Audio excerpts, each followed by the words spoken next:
पहला धमाका तो मोहसिन नकवी साहब की जानिब से किया गया था, उसको काबू में कर लिया गया है, वो चीज़ें ठीक हैं अब, या आपके ख्याल में उसकी गूंज अभी भी सुनाई दे रही है? नहीं नहीं, ये वैसे खैर कोई जानबूझ के नहीं करवाता, ये हो जाते हैं। मोहसिन नकवी साहब जो है उन्होंने इकनॉमिक फोरम की जो है वो मीटिंग बुलाई थी, और उसमें उनका बड़ा नेक मकसद था कि वो चाहते थे कि जो छोटे यूनिट्स हैं, जो सूबे हैं, तो उसके मतलब जो है वो बात की जाए, रास्ता हमवार किया जाए, बात को आगे चलाया जाए, ताकि आम आदमी जो है उसके मसाइल उसकी दहलीज पे हल हों। लेकिन वहाँ पे जब वो तकरीर करने के लिए उठे, तो उस वक्त मेरा ख़्याल है कि बाज़ औक़ात हो जाता है, हमसे भी ऐसे हो जाता है कि बात करनी कोई होती है तो शुरू कहाँ से कहाँ हो जाती है। लेकिन राणा साहब, तो उन्होंने सुहेल वड़ाइच साहब ने इसके ऊपर एक कॉलम लिखा है, गैर ज़रूरी 3-4 बातें कर दी। सुहेल वड़ाइच साहब ने एक कॉलम लिखा है, उसमें उन्होंने कहा है कि मैं वहीं पे तकरीर के अंदर मौजूद था, ये लिखी हुई तकरीर थी, ये सारे पॉइंटर्स पहले के लिखे हुए थे, प्रिपेयर्ड थे मोहसिन नकवी साहब। इसका मतलब है कि वो जहन बना के वहाँ पे आए थे, ये कोई फिल्मबदी तकरीर नहीं हुई वहाँ पे। नहीं नहीं, सुन लेना, अगर जहन बना के कोई आए या कोई लिखी हुई तकरीर हो तो उसमें कोई रब्त होता है ना। अच्छा, उसमें कुछ सीक्वेंस होता है। आप मुझे बताएं कि जो उन्होंने वज़ीर-ए-आज़म का रेफरेंस दिया, या उन्होंने जो फील्ड मार्शल का रेफरेंस दिया, या उन्होंने जो वो वहाँ पे बहुत मोअज़्ज़ज़ लोग बैठे थे उनको कहा कि जी आप सियासत में आए हो, आप भी वज़ीर बने, आप भी वज़ीर आला बने, आप इलेक्शन में छा जाएंगे, इस बात का, या उन्होंने कहा कि जी आप तो जो है वो इन लोगों को पैसे देते हैं 50-50, 10-10 करोड़ रुपया। इन चीज़ों का आप मुझे बताएं कि छोटे यूनिट या सूबों के बनाने से आप इनका मुझे कोई राब्ता बता दें कि इनका इन चीज़ों का इस चीज़ से तल्लुक़ क्या था, या किस तरह से ये चीज़ें जो है वो इस मौक़िफ़ को जो है वो सपोर्टिव हैं। ठीक है, चलें, ये आप समझते हैं कि इसका कोई ताल्लुक नहीं, तो वज़ीर-ए-आज़म कोई एक्शन ले रहे हैं सर इसके ऊपर, कोई कदम उठाने लगे हैं? मेरा ख्याल है कि ये चीज़ इस सोवर्दी नहीं है कि इसके ऊपर कोई जो है वो एक्शन लेना चाहिए। बट ठीक है, इस किस्म की बातें जो है वो लोग अपनी जो है वो समझ बूझ के मुताबिक जो है वो करते रहते हैं। अच्छा, तो अब आपके ख्याल में नए सूबों का मामला अब ख़त्म हो गया, मतलब इसको अभी डिस्कशन में नहीं आएगा, ये नेशनल डिबेट में से निकल गया?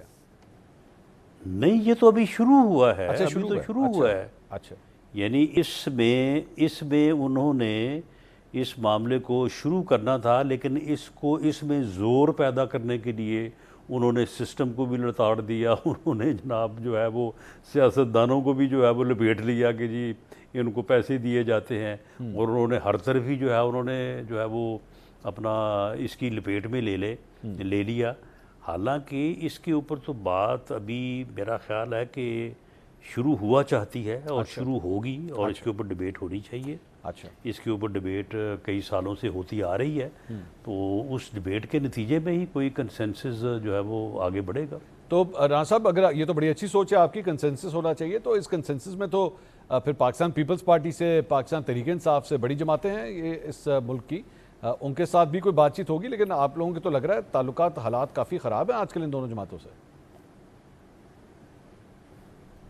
नहीं, हमारे उनके साथ ताल्लुकात जो हैं वो बड़े मुनासिब हैं। अच्छा, इलेक्शन में, क्योंकि इलेक्शन स्पीचेस होती हैं और इलेक्शन की कुछ रिक्वायरमेंट्स भी होती हैं उस मजमे की, उन लोगों की, वर्कर्स की, माहौल की, तो उसमें फिर जो है वो, वैसे मैं इसको इंडोर्स नहीं करता, आदमी को अपने कंट्रोल या अपने हवास में ही रहना चाहिए, लेकिन बाद औक़ात जो है वो फिर चीज़ें जो है वो थोड़ा क्रीज से जो है वो बाहर हो जाती हैं, नाराज़गी नहीं है, आउट हो जाती है। पार्टी से तो नाराज़गी नहीं है। ये आज़ाद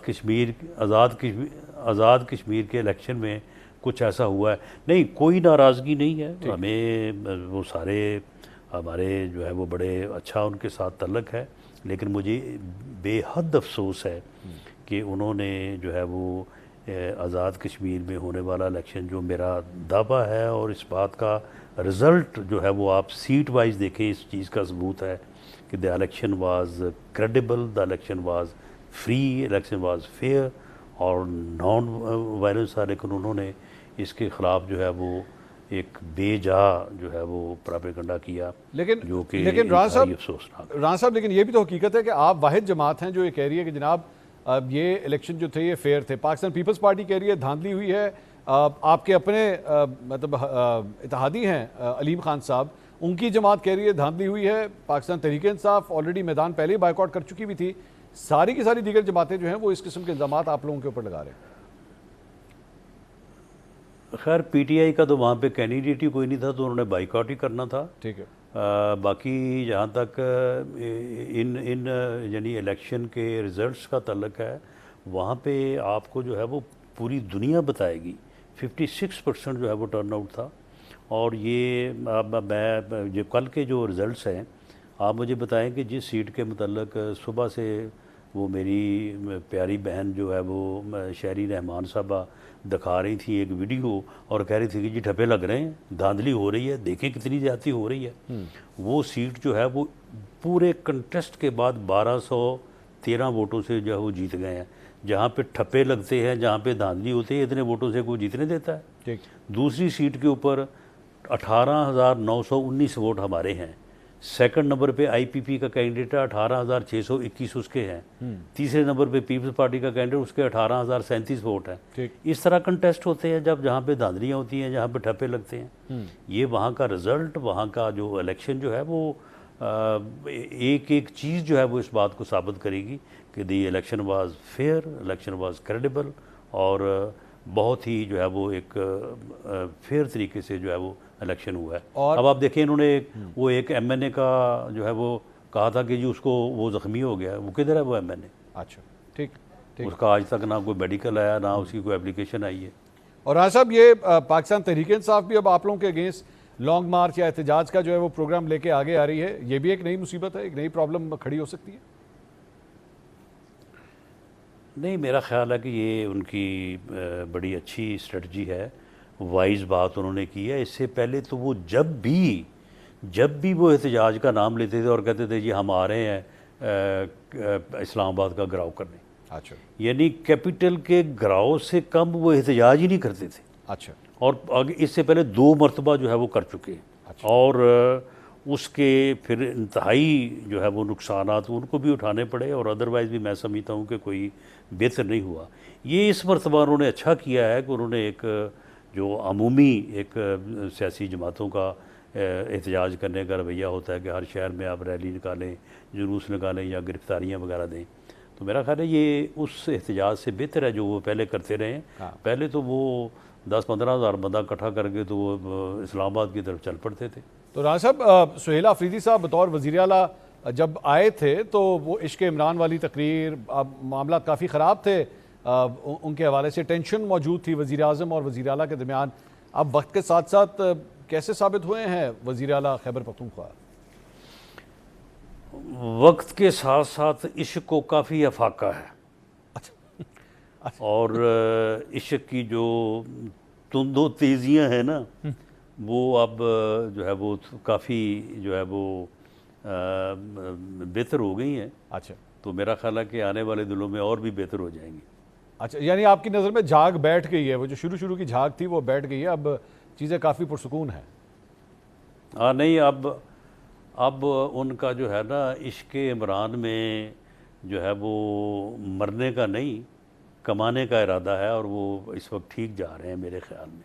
अच्छा, ठीक है, बहुत शुक्रिया राना सनाउल्लाह साहब, वज़ीर आज़म के मुशीर बराए सियासी उमूर। राना सनाउल्लाह साहब की गुफ्तगू आपने सुनी। उन्होंने कहा कि नए सूबों के हवाले से अभी तो डिबेट का आगाज़ हुआ है, ये मामला जो है अभी आगे चलेगा। सिर्फ ये है कि मोहसिन नकवी साहब ने जो तकरीर की उसके ऊपर उनकी राय ये है कि उसमें कुछ चीज़ें वो कह दी गई जो शायद नहीं कहनी चाहिए थी, गवर्नेंस के हवाले से या इस मौजूदा सिस्टम के हवाले से।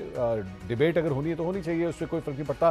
पीपल्स पार्टी के साथ भी वो फरमा रहे हैं कि जनाब जो ताल्लुकात हमारे पहले ठीक थे वो वैसे के वैसे ही हैं, उसमें कोई ज़्यादा फ़र्क नहीं है। और साथ ही साथ पाकिस्तान तहरीक इंसाफ का जो एहतजाज करने का स्टाइल है उस पर हुकूमत पुरसुकून है। वो कह रहे हैं यही होना चाहिए, एक सियासी जमात को जो है वो इसी तरह करना चाहिए। और इश्क इमरान का सिलसिला जो शुरू में आगाज़ हुआ था वो अब काफ़ी हद तक झाग जो है वो बैठ चुकी है। एक ब्रेक लेंगे, पाकिस्तान तहरीक इंसाफ के हवाले से बात करेंगे। उनके सेक्रेटरी इत्तलात शेख वकास अकरम साहब हमारे साथ मौजूद होंगे, उनसे पूछेंगे कि जनाब ये जो एहतजाज जब किया गया है ये आगे अब किस तरह चलेगा, इमरान खान साहब की रिहाई किस तरह मुमकिन होगी 3 साल के बाद, इस पर बात करते हैं ब्रेक के बाद।